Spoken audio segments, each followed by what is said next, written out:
Do you remember when Christmas morning meant waking up to presents that had been circled in a worn Sears catalog for months? When decorating the tray wasn't instant, it was an all-night family event involving popcorn, needles, and fingers sticky with cranberry juice. Today we're exploring 25 Christmas memories that kids in the 1970s and 80s cherished, traditions that have quietly vanished from American homes.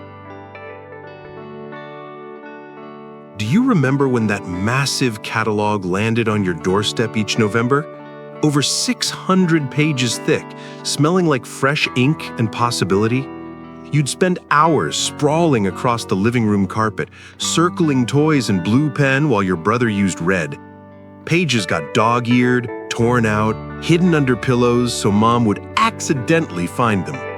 That 1977 Atari system you desperately wanted cost $169.95, about $700 in today's money, but dreaming was free.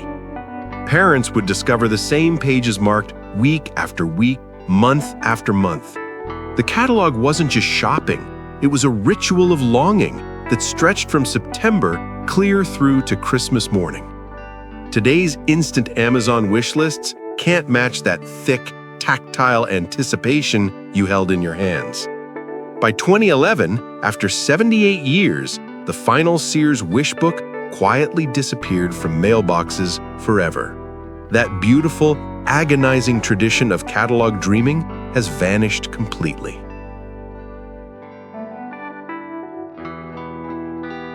Can you still see those mesmerizing tubes of colored liquid slowly bubbling upward on the tree? You'd plug in the strand and wait 3, 4, 5 minutes, watching for that first magical bubble to rise through red, blue, green, or amber glass. Noma introduced them in 1946, and they dominated Christmas trees clear through the 70s. Sets of 7 lights sold for about $15, and you'd sit cross-legged in your pajamas just counting bubbles, hypnotized by that gentle movement.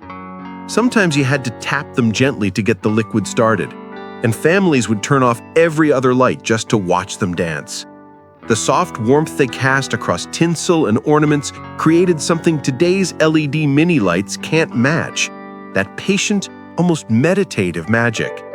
By the mid-70s, safety concerns about the toxic methylene chloride inside ended their reign. That enchanting, bubble-filled tradition has disappeared completely. Picture that shimmering silver tree in your living room with no lights strung through it, just a color wheel on the floor slowly transforming everything. Red, then blue, then green, then yellow, washed across those metallic branches while the motor hummed softly beneath. The Aluminum Specialty Company in Manitowoc, Wisconsin produced over 1 million of them between 1959 and 1969 for about $25 each. You'd sit in the darkened room, watching your whole tree change color every few seconds like something from outer space. Some families even had rotating bases that made the entire tree spin while colors shifted. Pure space-age magic. You couldn't use regular lights because of electrical shock risks, so that color wheel became the whole show. Today's pre-lit artificial trees can't match that mesmerizing, futuristic spectacle that made your living room feel like tomorrow. After A Charlie Brown Christmas aired in 1965, aluminum suddenly felt cold and artificial. That gleaming, rotating, color-shifting tradition disappeared almost overnight.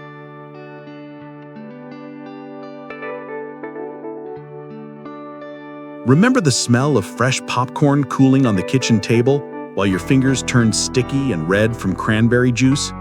You'd pop the corn a day early so it wouldn't crumble when threaded, then spend entire evenings pushing needles through kernel after kernel, alternating with bright cranberries. This tradition dated back to 1842 in Williamsburg, Virginia, and your grandmother insisted on doing it the right way. 1 cranberry, 4 popcorn. 3 cranberries, 6 popcorn. Your back ached, your fingers cramped, but you ate almost as much as you strung. Families would make garlands 20 feet long, competing over who could string the fastest without breaking the thread. The waxy coating on fresh cranberries kept them from spoiling for weeks, making them perfect for this labor of love. Today's instant plastic garlands from the dollar store can't match that handmade beauty you created together through sticky fingers and aching hands. By the 80s, nobody wanted to spend 3 hours threading food when shiny decorations cost $5. That painstaking homemade tradition has all but disappeared.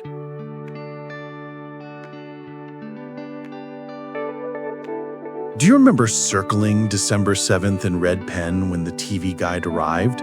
Frosty the Snowman, 7 p.m., CBS. Be there or miss it entirely. There was no recording, no streaming, no second chances. When it premiered in 1969, nearly a third of American households tuned in, earning a 30.5 rating. You'd make popcorn, turn off the lights, and gather around that big console TV, while Jimmy Durante's voice announced that Christmas had officially arrived. The whole family sat together in the flickering blue glow, and next day at school, everyone talked about Heat Miser and Snow Miser because everyone watched simultaneously. That appointment with your television felt sacred. You planned your entire evening around Rudolph, Frosty, and the Year Without a Santa Claus. Today's on-demand streaming services can't match that communal right now or never magic we all shared together. VCRs in the 80s let you tape it, and the specialness evaporated instantly. That appointment television tradition has vanished completely.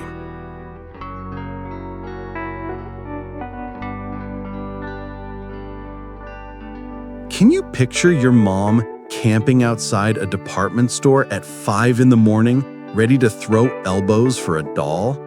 Christmas 1983 was absolute chaos when stores announced they had 10 dolls and grown adults stampeded through the aisles. Each one cost about $25 to $30, but came with unique features, adoption papers, and birth certificates. And they were shipping 200,000 per week while still selling out instantly. You heard stories of fistfights, actual riots, and some dolls reselling for over $1,000. Mothers traded intelligence like Cold War spies. Kmart on 5th Street gets shipments Tuesday mornings. Kids cried in shopping carts while parents promised they'd get one after Christmas, somehow. Today's on-demand streaming services can't match that frenzied, almost dangerous desperation to snag the It toy before your neighbor did. HBO even made a documentary about the madness. That frantic, competitive Christmas shopping tradition has mercifully disappeared.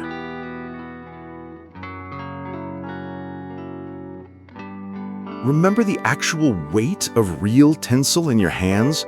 Not the plastic garbage, the heavy metallic strands that draped gracefully and caught every bit of light. Through the 60s, tinsel was made of actual lead, and Grandma insisted you place it strand by strand, never throw it, because that's how it should be done. The FDA banned lead tinsel in 1971 due to health risks, and manufacturers switched to aluminum that never hung quite right. You'd find those shimmering strands embedded in the carpet clear through July. Your cat would attack it relentlessly, and families debated for hours, throw it on in clumps or apply each piece individually like ornaments. Grandparents saved their tinsel year after year, carefully removing every strand and folding it into boxes for next Christmas. Today's lightweight plastic icicles can't match that shimmering, labor-intensive beauty that transformed your tree into something magical.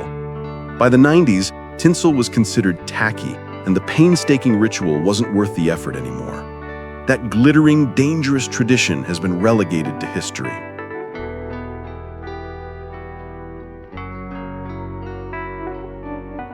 Can you still hear that satisfying click-clack-click as you twisted the colored squares? Christmas 1980 through 1983 belonged to that infuriating puzzle, selling 4.5 million copies that first holiday season alone. Invented by Rubik in 1974, it hit America hard and became the #1 toy by 1981.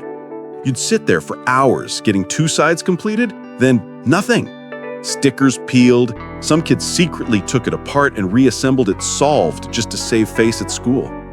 Your parents tried solving it at night after you went to bed, pretending they hadn't touched it.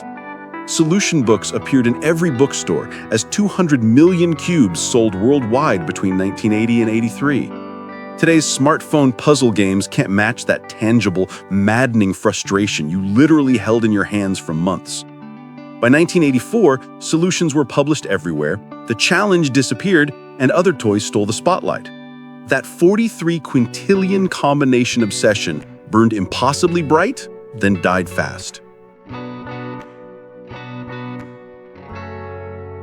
Remember standing on frozen porches with your breath-making clouds, singing Silent Night while strangers opened their doors? Groups of 15 or 20 neighbors would bundle up and walk house to house, ringing doorbells and bursting into song when the porch light flicked on. Some people offered hot chocolate, others just smiled and waved. By 2013, a Pew Research study found only 16% of Americans still went caroling, even though 36% did it as children. You'd hold songbooks with frozen fingers while Dad's guitar led the group through 8 or 12 houses each night. The whole neighborhood felt connected through those simple, harmonized carols echoing down snowy streets. Today's recorded Christmas playlists can't match that voice-to-voice tradition of spreading cheer one doorstep at a time. Stranger danger, suburban isolation, and cultural diversity changed everything by the 80s and 90s. That door-to-door communal singing tradition has nearly gone extinct. Can you still hear that iconic bleep, bleep, bleep bouncing across your television screen? Christmas 1977 brought the Sears Telegames Video Arcade for $169.95, about $700 today, and suddenly your TV became a game console. You'd hook it up through an RF switch box, pop in a chunky cartridge with that satisfying click, and play Space Invaders or Combat until the console overheated. By 1979, Atari sold over 1 million units, and siblings fought endlessly over whose turn it was. Parents didn't understand the appeal, but you'd play for hours with that single red-button joystick growing warm in your hand. Friends brought cartridges to trade like baseball cards, building libraries that cost $20 to $30 each. Today's photorealistic gaming systems can't match that groundbreaking thrill of controlling pixels on your family television for the very first time. The 1983 video game crash killed Atari's dominance almost overnight. That revolutionary cartridge swap and Christmas tradition became obsolete shockingly fast.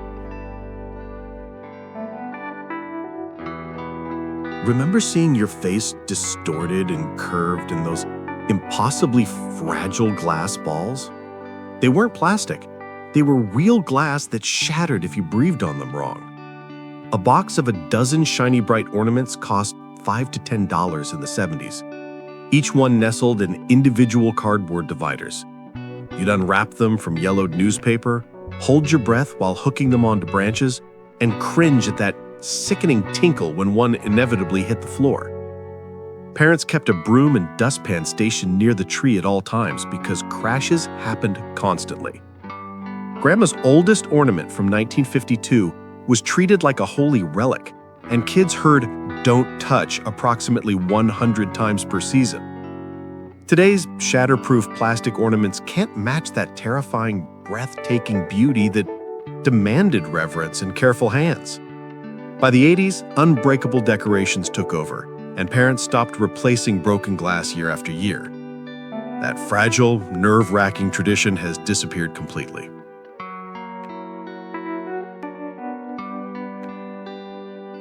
Picture the smell of melting wax mingling with fresh pine while soft, flickering golden light danced across your living room walls. Some families kept this German tradition alive into the early 70s, clipping 3 or 4-inch candles onto branches with special metal holders. You'd light them one by one, and they'd burn for maybe 10 or 15 minutes, while everyone sat perfectly still, watching. An adult always stood nearby clutching a fire extinguisher and a bucket of water, just in case. It felt reverent, almost ceremonial, like attending church in your own home. Kids were forbidden from going anywhere near the tree while those flames danced dangerously close to dry needles. Today's safe electric lights can't match that beautiful, terrifying tradition that made Christmas feel sacred and alive. Between 1973 and 1975, Massive public safety campaigns and insurance companies refusing coverage killed it forever. That dangerous, breathtaking, flame-lit tradition is extinct.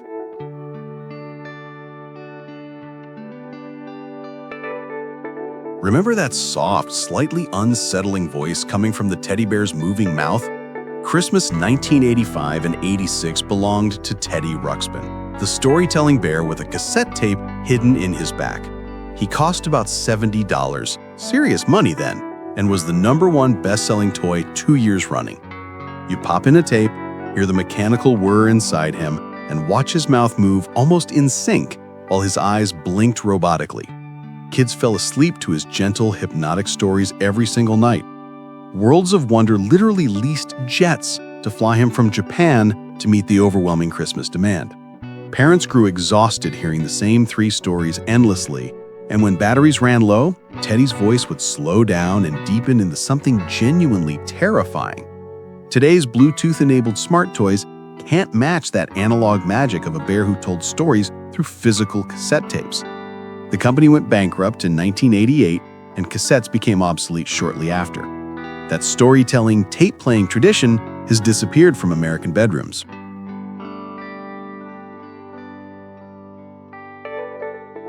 Can you still smell that thick white Elmer's glue drying on your fingers? This was the mandatory school project and rainy afternoon activity. Cutting strips of red, green, and white construction paper, looping one through another and gluing them closed. A pack of construction paper cost $1 or $2 in the 70s, and families made chains 20 feet long that stretched across entire living rooms. Your hand cramped from cutting, your fingers stayed sticky for hours, and glue ended up in your hair, on the table, everywhere. Kids competed over who could make the longest chain without breaking it, and you'd hang your creation with genuine pride, even though it looked homemade and cheap. Some families strung 50, even 200 links together in marathon crafting sessions. Today's instant dollar store garlands can't match that simple, labor-intensive decoration you built link by link with your own hands. By the 90s, teachers stopped assigning it, and kids lost patience for the painstaking work. That colorful, sticky, homespun tradition has been replaced by convenience. Remember that warm glow shining through little plastic light pegs stuck into a heavy, cold ceramic tree? Mom spent 6 to 8 weeks making them in ceramics classes during the 60s and 70s, carefully painting dark green glaze and inserting 50 to 100 colored pegs. Kits cost $15 to $25, and finished trees sold for $30 to $50. You'd plug it in and watch it illuminate softly, the bulb inside warming the ceramic while a yellow plastic star glowed on top. Every house had at least one sitting on the mantle or side table, and mothers presented them with genuine pride because they'd crafted them by hand. The weight of that cold ceramic felt substantial and permanent, like a family heirloom in the making. Today's mass-produced decorations can't match that handcrafted, glowing centerpiece your mom spent 2 months creating in weekly classes. By the 80s, ceramics hobby shops closed, and the trees seemed dated. That labor-intensive handmade tradition has been packed away in basements.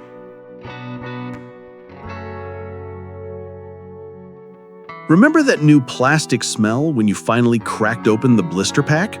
Christmas 1977, Kenner didn't have toys ready, so they sold early bird certificates, literal IOUs for action figures. By Christmas 78 and 79, those 3.75-inch figures cost $199 to $249 each, and you collected every single one you could afford. Luke, Leia, Darth Vader with his fabric cape. You'd recreate movie scenes on the living room floor while making your own sound effects. Tiny lightsabers and blasters disappeared into carpet fibers within minutes, never to be found again. The Millennium Falcon cost $30 to $40, and kids treated it like sacred treasure. Today's hyper-detailed collectibles can't match that simple, perfectly scaled universe you built figure by figure, birthday by birthday, Christmas by Christmas. The original line ended in 1985, and those figures now sell for hundreds or thousands depending on condition. That playground-compatible, shoebox-stored tradition has vanished into adult collector culture.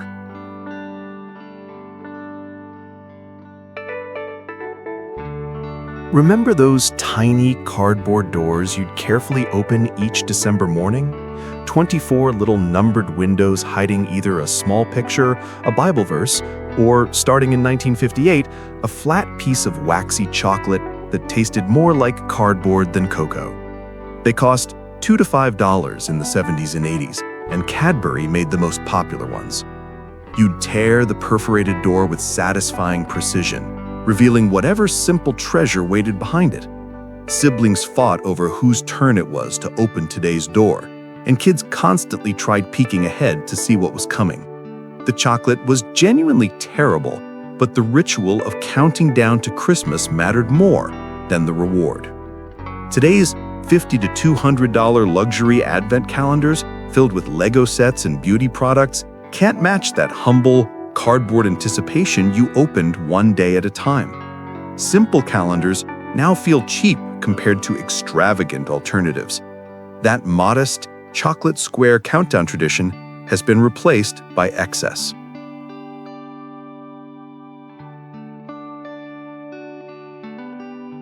Remember the needle drop? That initial crackle before Bing Crosby's voice filled the entire house? Christmas music came on heavy 12-inch records in cardboard sleeves that cost $5 to $8 in the 70s and 80s. Dad controlled the record player like it was his sacred territory, carefully placing the needle while everyone waited in silence. That warm, analog sound had depth and texture you could almost feel, with scratches accumulating year after year, like audio memories etched into the grooves. Families typically owned 5 to 15 Christmas albums, Elvis, Andy Williams, The Carpenters, and you'd flip each one halfway through side A to hear side B. The same records played every single year, and kids were forced to listen until they learned to love it or at least tolerate it. Today's instant Spotify playlists can't match that physical, ceremonial ritual of playing Christmas music one album at a time. Cassettes and CDs killed vinyl through the 80s and 90s. That hands-on, needle-dropping tradition has disappeared from living rooms.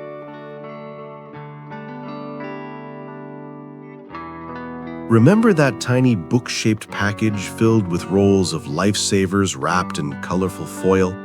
This was the ultimate stocking stuffer from the 1930s straight through the 80s, costing just $1 or $2. 6 to 10 rolls, cherry, lime, orange, lemon, pineapple, peppermint, wintergreen, arranged like pages in a miniature book.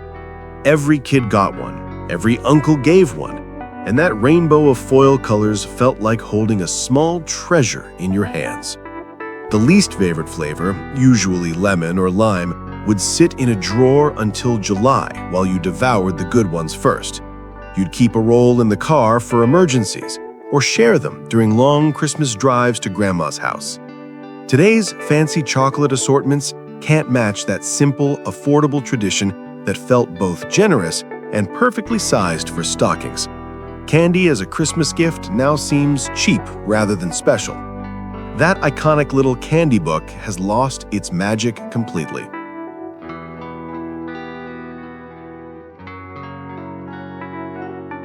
Remember those delicate, silvery strands that made your tree look ethereal and made your skin itch for days? Angel hair was spun fiberglass designed to drape across branches like floating cobwebs, catching light beautifully. Packages cost $2 to $5 in the 70s, and Mom applied it wearing gloves while repeatedly warning, "Don't touch the tree." That soft, almost weightless texture looked magical until those microscopic glass fibers embedded themselves in your skin, clothes, and lungs. It created gorgeous, shimmering clouds across evergreen branches, transforming ordinary trees into something from fairy tales. But everyone who used it remembers the horrible, inescapable itching that lasted for days, finding fibers weeks later in unexpected places. Today's synthetic decorative snow can't match that authentic, gossamer beauty that came with such an uncomfortable price. The FDA issued health warnings throughout the 70s, and the asbestos scare era killed it entirely. That beautiful, irritating, dangerous tradition is extinct.